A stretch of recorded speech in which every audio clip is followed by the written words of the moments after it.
Government is open to delaying the final lifting of England's COVID lockdown on June the 21st, the Health Secretary says. He confirmed that the COVID variant first identified in India is around 40% more infectious. That does make life more challenging for everybody, and you've seen that the case rates have risen a little. But the good news is that the hospitalisations, the number of people arriving at hospital, is broadly flat. We'll be asking how worried we should be about how transmissible the new variant is. Also tonight, Prince Harry and Meghan announced the birth of a baby girl whom they've named Lilibet Diana. Cuts to UK foreign aid could harm schooling and health in poorer countries, a warning from hundreds of charities and business leaders.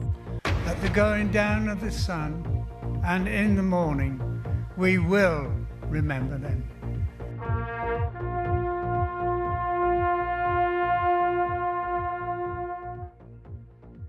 A permanent memorial to the British fallen at D-Day after 77 years. And the BAFTA goes to Michaela Coel. And writer and actor Michaela Coel is the big winner at tonight's BAFTA TV Awards for her drama I May Destroy You.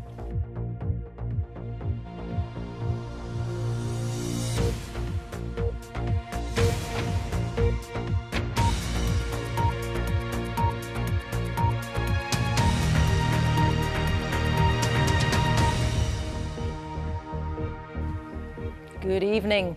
The Health Secretary Matt Hancock says the new Delta variant of coronavirus, first recorded in India, is about 40% more infectious than the version detected in Kent. He said this increased transmissibility is making more difficult the decision on whether to lift all remaining restrictions in England on June the 21st. He stated that the government is open to a delay if needed. But Mr Hancock told the BBC that the number of people needing hospital treatment was broadly flat, which means the vaccines are working. Here's our medical editor, Fergus Walsh. Every jab in every arm is another brick in a wall of immunity against coronavirus. But will that barrier be robust enough to hold back the Delta variant, which is significantly more transmissible than previous strains and has led to a sharp increase in cases? Ministers have just 8 days before they must decide whether to lift all remaining restrictions in England. The good news is that the hospitalisations, the number of people arriving at hospital, is broadly flat, and the majority appear to be those who have not had a vaccine at all, and only a very small minority are people who've had both jabs. Around 3/4 of all cases caused by the Delta variant are in unvaccinated people. Just 1 in 25 are in those who've had both doses. And although the variant, first identified in India, seems more likely to cause severe illness, those in hospital are generally younger and recovering more quickly than patients admitted over winter. Scientists advising government are uncertain about what the coming weeks may bring in terms of the impact on the NHS. If hospitalisation rates remain flat, then I think there will be a substantial further easing of restrictions, possibly retaining the need to wear face coverings in public transport, maybe still encouraging people to work from home if possible. And there were mixed views in London today about whether all remaining restrictions should be lifted on the 21st of June. It's more because I'm vaccinated right now that I would say yes, but depending on the people, if you're not vaccinated, I can understand that you're maybe not that comfortable.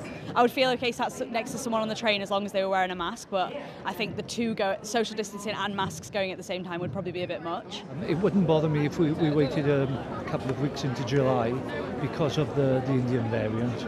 I think that element of caution might be worthwhile in the long run for us. Bolton, which was the area worst hit by the new variant, is now seeing a decline in cases and, more importantly, a fall in the number of COVID hospital patients, which thankfully remained far lower than in previous peaks. In England, booking will open this week for the under 30s to get their first dose of vaccine. Public support for COVID immunisation remains very high in the UK. And with 27 million people now fully immunised, many of those will be wondering when legal restrictions on their freedoms to meet and travel will finally be lifted.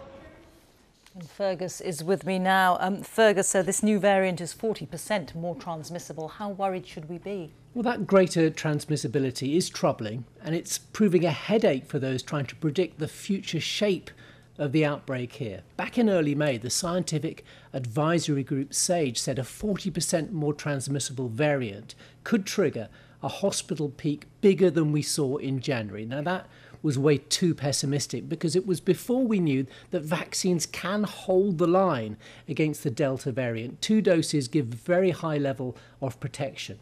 There's no doubt that a further lifting of restrictions will lead to more cases, but cases only matter if that leads to serious strain on the NHS. And by that's no means clear at the moment. And ministers will be analysing the data right up to the last minute. New variants are now named after letters of the Greek alphabet. We've had Alpha through to Delta, but we've got most of the alphabet to go through yet. And I don't think people should obsess over each of these variants. As long as vaccines protect against them, the best individuals can do is get fully immunised. Fergus, thank you. Fergus Walsh there. The latest government figures on coronavirus show that 4 people are reported to have died, and there have been 5,341 new infections in the latest 24-hour period, which means an average of 4,785 new cases per day in the last week. More than 200,000 people have received a first dose of the vaccine in the latest 24-hour period, and over 40 million people have now had their first jab. That's 76.6% of UK adults. While the number of people who've had their second dose of the vaccine in the latest 24-hour period is over 473,000, which takes the overall number who've had their second jab to over 27.6 million, meaning that 52.5% of UK adults are now fully vaccinated. The Duke and Duchess of Sussex have announced the birth of their second child, a girl named Lilibet Diana. The couple, who haven't released any photos of the new baby, said that she was born on Friday at a hospital in Santa Barbara in California. Here's our royal correspondent Daniela Ralph, and her report contains some flashing images. It was a photo that announced a second baby was on the way, taken in the garden of their new home in California back in February.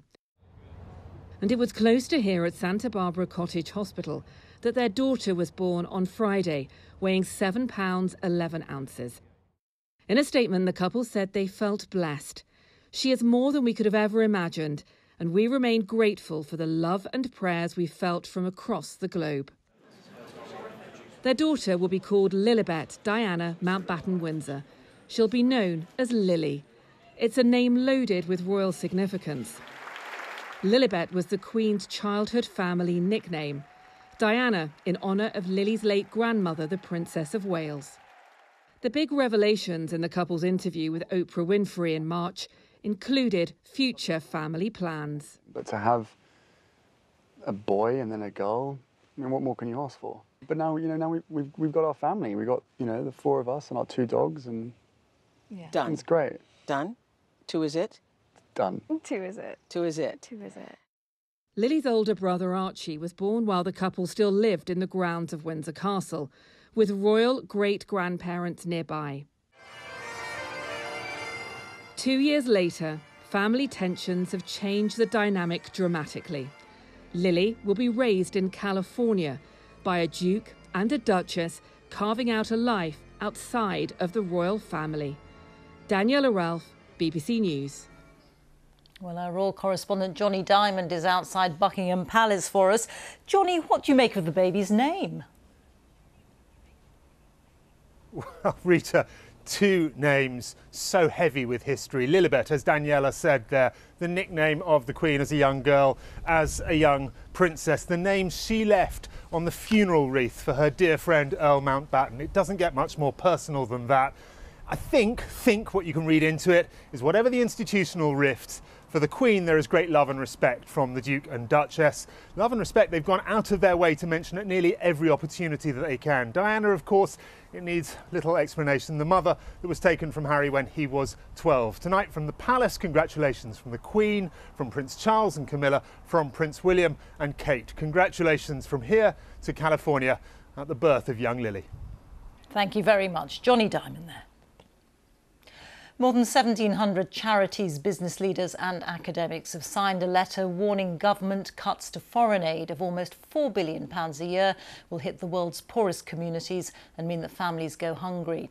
Conservative MPs are threatening a rebellion in the Commons tomorrow. Our political correspondent Chris Mason is at Westminster for us. Chris, how worried are ministers about this? Evening to you, Reeta. There's plenty of reasons why ministers are well aware of this. More than 30 Conservative MPs, including the former Prime Minister Theresa May, have already publicly said they want to change the government's mind and change it via a vote in the Commons tomorrow. And they say that they're cautiously optimistic that they've got the numbers to do it, and they hope the Speaker will grant that vote, although that is not yet a certainty. Now, the Conservatives promised at the last election that they would stick to a commitment to spend 0.7% of national income on overseas aid, but that was before the COVID costs started mounting up, and they've instead revised that number down to 0.5%. They say that that is, though, still generous by international comparisons, and they say that the cut is popular. And supporters of the government make the point that if you or me were asked by a neighbour, should I continue giving to charity even though I'm going to run up a debt doing so, we would probably say no. And the logic is the country should act in just the same way. Thank you, Chris. The British Normandy Memorial for those who died in the D-Day campaign during World War II has been officially opened on the 77th anniversary of the Allied invasion of Nazi-occupied France. The names of nearly 22,500 servicemen and women are inscribed on 160 columns overlooking Gold Beach, one of the 3 British landing sites in France. Hugh Schofield reports now from Vers-sur-Mer. At last, the veterans have what they've been pushing for years. A single focal point where future generations can come to learn of D-Day and the Normandy campaign and to honour the names of the thousands who sacrificed their lives. The ceremony was simple and attended by only a small number of people. Because of COVID, there were virtually no veterans in France. Instead, in rather less clement weather, many of them gathered at the National Memorial Arboretum in Staffordshire and watched proceedings via live transmission, including this message from Prince Charles. I can only hope that this serves to commemorate all those whose lives were lost during the events of June 1944 and between D-Day and the liberation of Paris at the end of August 1944. There was a 2-minute silence to honour the 22,442 names that are engraved on the columns of the memorial. And then, accompanied by the French Defence Minister, the UK's ambassador in Paris, Lord Llewellyn, laid a wreath and cut the ribbon to declare the memorial officially open. The memorial was only completed a few weeks ago. The press has been very deliberately kept away, and because of COVID, there are very few visitors in Normandy at the moment who could spread the word. As a result, the scale and the beauty of this place have come to many as a monumental surprise. It's set on a hill looking down on Gold Beach, where thousands came ashore on D-Day. Built in pale burgundy limestone, there's a central temple-like structure with a statue of 3 infantrymen caught in the grip of an attack. And then the cloister of pillars, arrayed with the names of the dead and the dates they died as the Normandy campaign progressed.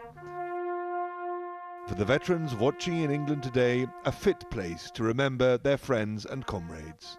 It should have been done years and years ago, while a lot of us were still alive. I mean, I'm in my 100th year now. I mean, I'm lucky. Keep going. I think it's wonderful. It's marvellous that they can put a show on like this 77 years after. In France, the Red Arrows display team flew past in homage to the dead. Then, the hubbub over and the flags raised, the memorial became what it's destined to remain, a place of contemplation and quiet memory. Hugh Schofield, BBC News in Normandy. 2 teenage boys have been charged with murdering Dijon Reed, the 14-year-old who was fatally stabbed in Birmingham on Monday. This evening, a vigil was held in Birmingham at the scene where he was killed 6 days ago. A 14-year-old and a 16-year-old are due to appear at Birmingham Magistrates Court tomorrow. It brings the number of people charged in connection with Dijon's death to 5. It's 7 years since war broke out in eastern Ukraine between separatists backed by Russia and the Ukrainian government. Since then, more than 13,000 people have been killed and over 1 million uprooted from their homes. The conflict has had a devastating impact on elderly people, many of whom were trapped during fighting in the regions of Donetsk and Luhansk. Our special correspondent Fergal Keane has reported on the war for the BBC since it began, and he's followed the stories of some of those directly affected. The war is in its 7th year. Everything is ruined or burned. Only the chimneys are left standing. Our house burned down. There is no roof. There are more than 13,000 dead. Even though 7 years have passed, I still feel like they're next to me.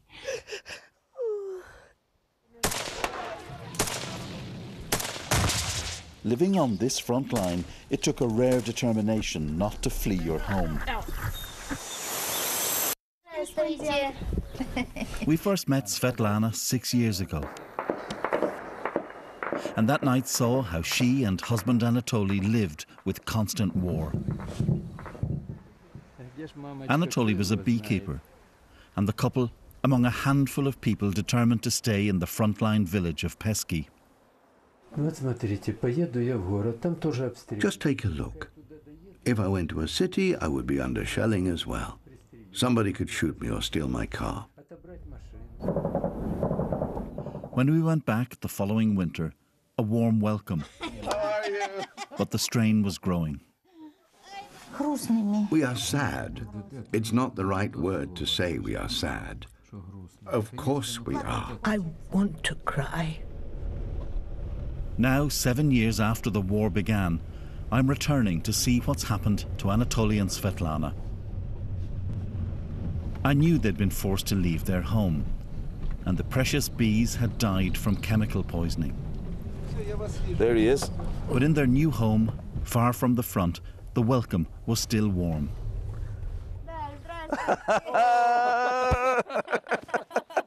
I knew you too. How lovely to see you. How lovely to see you. So this is the new house. Okay. But no bombs and no shooting. And the generosity abundant. As usual, lunch. At 74, they're making a new home. The old one is lost forever. We will never get back. We believe that Pesky is almost destroyed. Everything is ruined or burned. Only the chimneys are left standing. Our house burned down. There is no roof. But the bond between them is as strong as it's ever been in their more than 50 years of marriage. What makes you happy? What's the secret to being happy? How could I not be happy with such a mischievous wife? The best gift for me is you. They've produced everything here themselves, and they really are just the most generous people. And, you know, notwithstanding everything that's happened to them because of the war, it's just always heartening to visit them. You come here, you eat wonderfully, and go away feeling that bit better about humanity. And with spring, Anatoly has begun beekeeping once more, with new hives. I just like to take care of them. Here's one bee I took. It is just one of 10,000. It's not that important on its own, but I feel sorry for it. It's so tiny. Here you go. Where are you going? Look at her, little bandit. Go away from here. She needs to go everywhere. But even away from the front line, life is hemmed in by the war. I'm on my way now to meet a woman I met 7 years ago, early in the conflict, when she was one of the wounded carried across the front lines, on a day when her grandchildren were killed beside her. I don't know how I'm going to survive this. The images of them are in front of my eyes. 6-year-old Carolina and Nikita, aged 12 and disabled, were killed by a long-range shell. Even though 7 years have passed, I still feel like they're next to me. I cry often and deeply. It's very hard, but that's what it is with me. They're always next to me.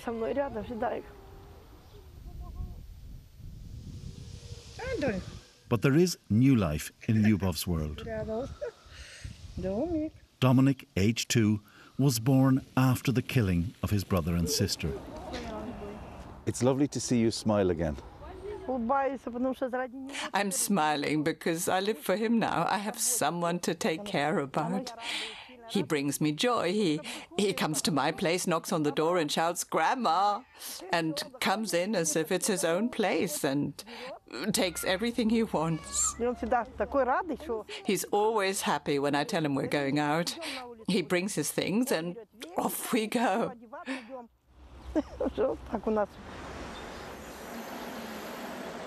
The stories of Lyubov and Dominic, of Anatoly and Svetlana, are filled with loss. But they also speak of a tenacious humanity, refusing to yield to the cruelty of war. Fergal Keane, BBC News, Eastern Ukraine. Now, Michaela Cole was the big winner at the BAFTA TV Awards tonight for her BBC drama I May Destroy You. Our entertainment correspondent Colin Patterson was watching. I May Destroy You. These BAFTA TV Awards were dominated by one woman. Michaela Cole. The BBC One drama, I May Destroy You, was based on Michaela Cole's own experience of being sexually assaulted. It was named Best Miniseries and she was Best Actress, to go along with BAFTAs she'd already won for directing and writing the show. Speaking backstage, she explained how making the programme had been cathartic. I'm getting a bit emotional. It was, to be honest, incredible. It really helped me get past some troubling stuff, and what it enabled me to do is sort of pair something quite tragic with something quite beautiful. I did used to think that I could read your mind at times. I don't know, maybe that's normal. BBC Three's Normal People was a huge word-of-mouth lockdown hit. Here its star Paul Mescal was named Best Actor. Do you have any worries it's going to be the biggest thing you ever do? Totally. That's like intrusive thought. Give up now, quit while you're ahead. And the most complained about TV programme of 2020 is now a BAFTA-winning show. Diversity's Black Lives Matter dance routine on Britain's Got Talent led to more than 25,000 Ofcom complaints. It won the audience vote for the TV Moment of the Year. I have to say thank you to the people that did put all of that abuse out there online, because you showed the truth. You showed exactly why this performance in this moment was necessary.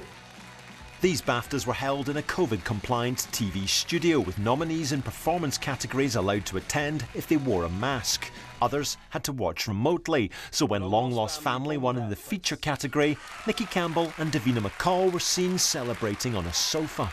Casualty. And when Casualty was named Best Soap, the biggest casualty was their broadband. It's hoped that by the time of the BAFTAs next year, normal service will have been resumed. Colin Patterson, BBC News. Now, with all the day's sport, let's cross to Chetan Pathak at the BBC Sports Centre. Chetan. Reeta, thank you. Good evening. England and Scotland have won their final warm-up matches before Euro 2020. Scotland won 1-0 in Luxembourg, whilst England beat Romania by 1-0 in Middlesbrough. But for the second time in 4 days at the Riverside Stadium, a minority of supporters booed players as they took a knee before kick-off. Katie Gornall reports. Days from the start of the tournament and still lots of gaps to fill. Fans will have their own picks for England's opener against Croatia.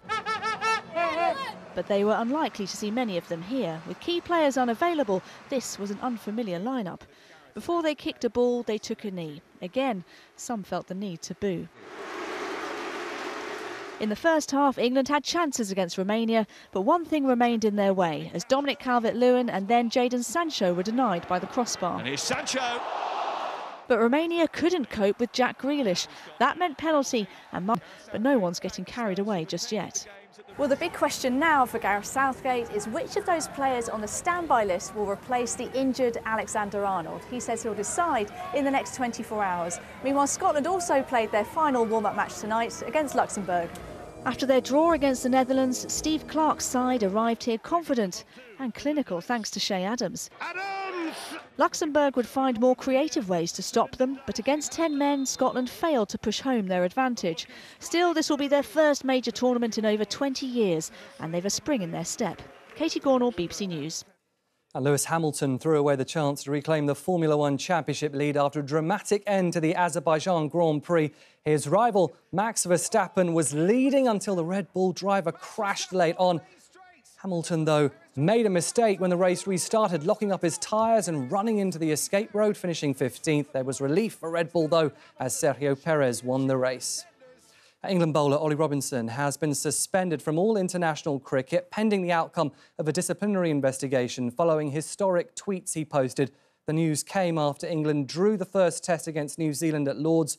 The tourists declared on 169 for 6 to leave England chasing 273 to win after lunch, but the target never seriously pursued. Dom Sibley's unbeaten 60 from 207 balls, helping to secure a draw. Serena Williams is out of the French Open after being beaten in the 4th round by Kazakhstan's Elena Rybakina. But there was delight for Alfie Hewitt and Gordon Reed, who've become the most successful all-British doubles pair after a straight sets win in the wheelchair final. They've now won 11 Grand Slams together after they beat Stefan Ude and Nicholas Pfeiffer in straight sets. Great win for them. That is all your sport for now. Back to you, Rita. Thank you very much, Chetan.